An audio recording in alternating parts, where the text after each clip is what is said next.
Aujourd'hui, 25 décembre, jour de Noël, je vous jure, le ciel est très beau. La preuve suprême que ce qui est en haut est comme ce qui est en bas, et ce qui est en bas est comme ce qui est en haut. Alors déjà, ça commence avec la lune qui transite dans le signe des poissons. Et le signe des poissons, c'est le dernier signe du zodiaque. Le signe lié à la dissolution de l'individu dans le tout, à la magie, au mystère, au Christ. Et paf, aujourd'hui, on a une lune qui symbolise justement tout le message christique. Et ce qui est très beau, c'est que cette lune, elle est en train de dessiner des sextiles à plusieurs planètes qui sont dans le Capricorne. D'abord Vénus, puis le Soleil, puis Mars. Alors la lune en poisson ouvre un espace de sensibilité, de rêve, d'empathie. Elle nous rend justement plus disponibles au mystère, à la magie, au partage. Il y a quelque chose qui s'adoucit, on devient plus poreux, on devient plus réceptif. Et ce besoin profond de se relier à l'autre, de se dévouer, d'aimer sans condition, s'accorde avec cette énergie du Capricorne qui vient parler, ok, concrètement, comment on fait?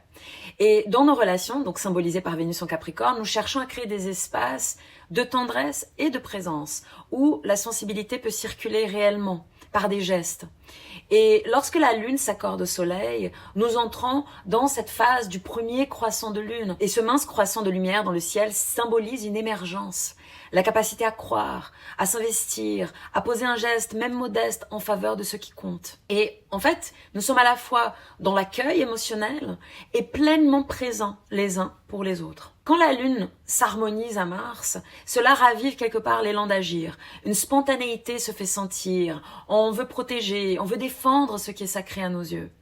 Et ici, aimer devient acte, un engagement, une volonté de prendre soin. Cette journée, elle met en dialogue l'eau des poissons, la compassion, la dévotion, le rêve, et la terre du Capricorne, la responsabilité, l'engagement, la construction.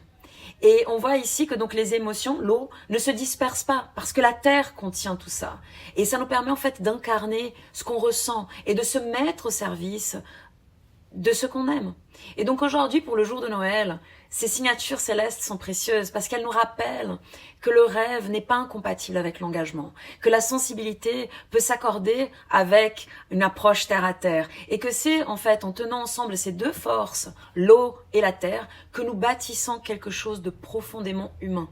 On voit ici émerger un espace où l'essentiel reprend sa place.